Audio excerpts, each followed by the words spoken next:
Hello! ఒక చిన్ని కథ వినేద్దామా? కథలోకి వెళ్ళే ముందు నా ఛానల్‌ని సబ్స్క్రైబ్ చేయని వాళ్ళు ప్లీజ్ సబ్స్క్రైబ్ చేసుకోండి. మిస్టర్ యాటిట్యూడ్ 18వ భాగాన్ని వినేద్దాం. విపుల్, లల్లి జర్నీ చేసి గెస్ట్ హౌస్‌కి వెళ్ళి ఫ్రెష్ అవి కాసేపు రెస్ట్ తీసుకున్నారు. ఈలోగా రత్నమ్మ ఇంటికొచ్చింది. ఏంటి బాబూ, ఇంటికే రాలేదు ఇన్ని రోజులు అంది. విపుల్ జరిగింది మొత్తం రత్నమ్మకి వివరంగా చెప్పాడు. కళ్ళు నలుపుకుంటూ బయటకొస్తున్న లల్లితో, ఓ మేడం గారు కూడా వచ్చారా? ఇప్పటికీ 4 గంటల నుంచి నిద్రపోతున్నావు. నిద్ర కంప్లీట్ అయిందా, లేకపోతే మళ్ళీ వెళ్ళి పడుకోవా? ఏంటి 4 గంటలయిందా? నేను ఇంకా ఏ 10 గంటలో అయి ఉంటుందని అనుకున్నాను. సో సాడ్ అంటూ అక్కడ కడిగి పెట్టిన క్యారెట్ తీసుకుని కరకర నవ్వులుతూ కూర్చుంది లల్లి.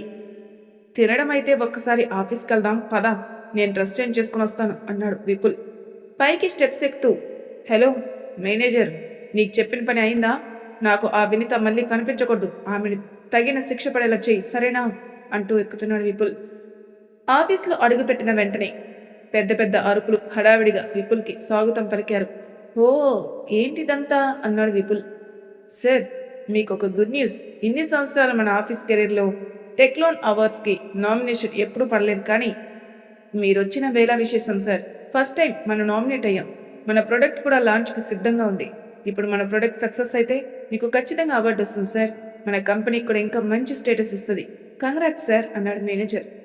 ఓ గ్రేట్ న్యూస్, కానీ ఇదంతా ఎవరు చేశారు? చాలా బాగుంది అన్నాడు విపుల్. మీ సక్సెస్ కోసం మేము లల్లితో చెప్పాం సార్. తనే ఇది మొత్తం ప్లాన్ చేసి మీకు సర్ప్రైజ్ ఇచ్చారు అన్నాడు మేనేజర్. లల్లి వైపు చూసి నవ్వాడు విపుల్.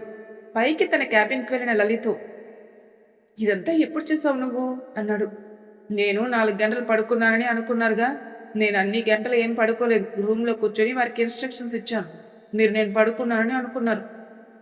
ఏదేమైనా నువ్వు నా లైఫ్లోకి వచ్చిన వేళ విశేషం మంచిది. అన్నీ బాగా కలిసి వస్తున్నాయి అని పక్కనున్న ఫైల్స్ చూస్తూ అంటున్నాడు.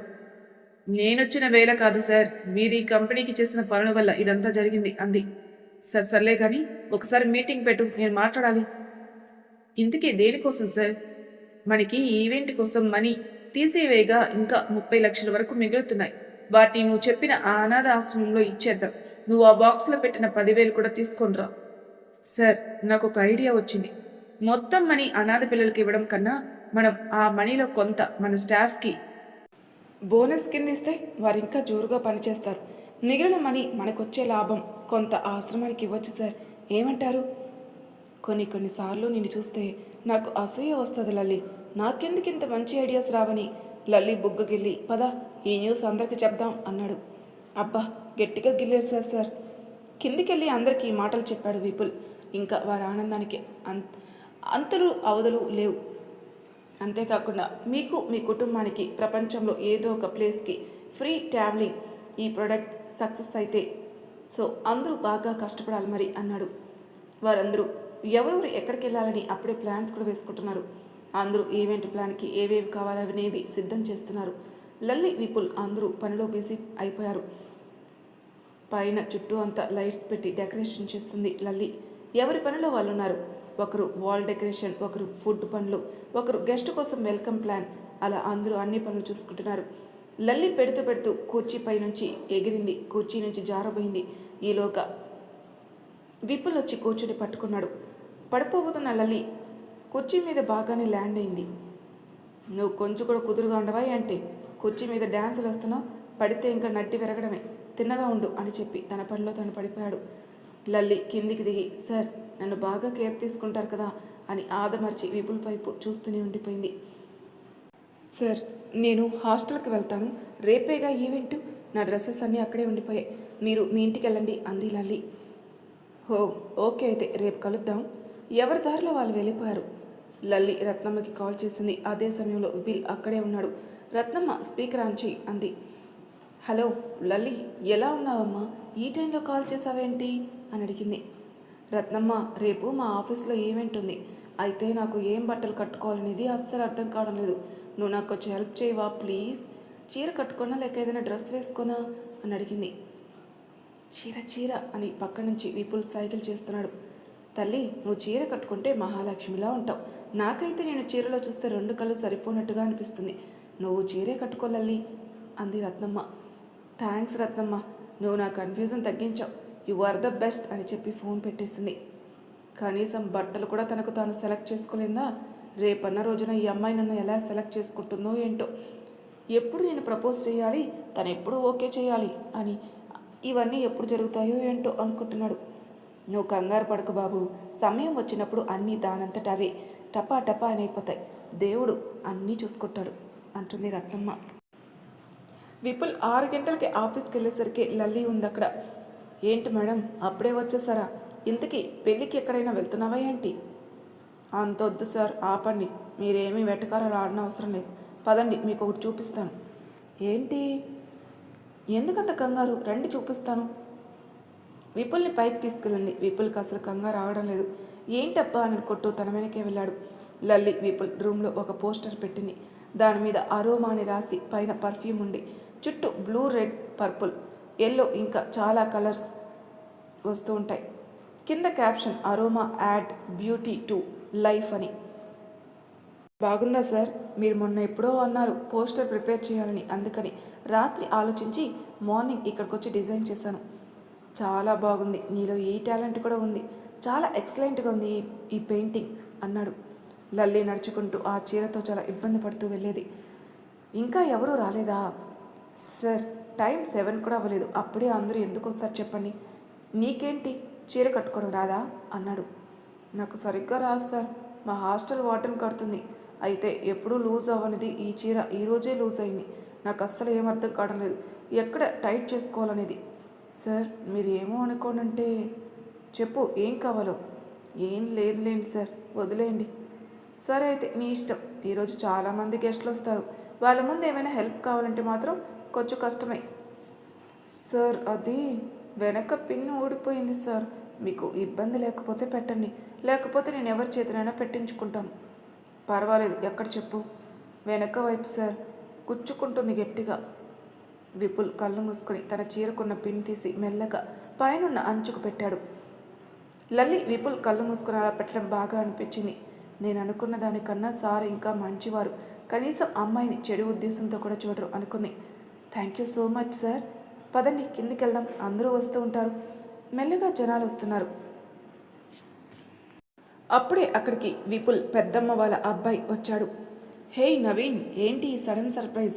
చాలా సంవత్సరాలైందిరా నిన్ను చూసి, చాలా చేంజ్ అయ్యాం అని హత్తుకొని మాట్లాడాడు విపుల్. ఇంతకీ ఇప్పుడు ఏం చేస్తున్నావురా? బ్రో నువ్వు అసలు సినిమాలే చూడు, అదే మీతో వచ్చిన పెద్ద బాధ. నేను ఇప్పటికీ సుమారు 10 సినిమాలు తీశాను.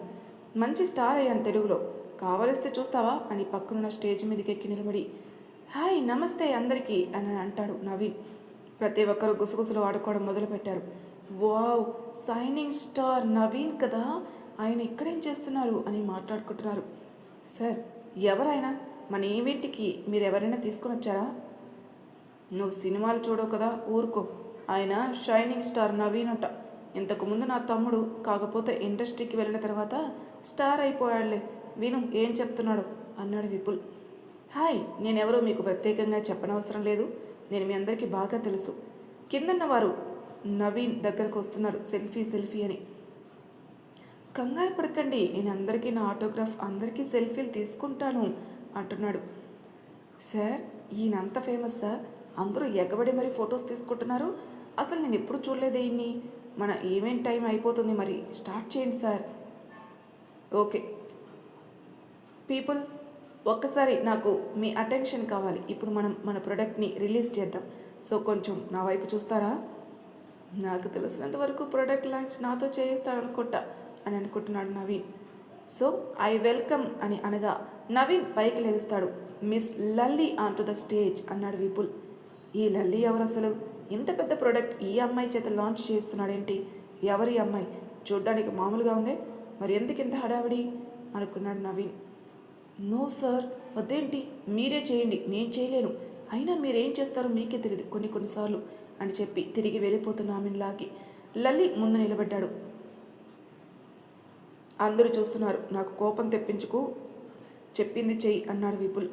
నేను అదే అంటున్నాను సార్, అందరూ ఉన్నారు. ఒక సెక్రటరీ చేత కట్ చేయిస్తే చాలా బాగోదు సార్, నన్ను వదిలేయండి.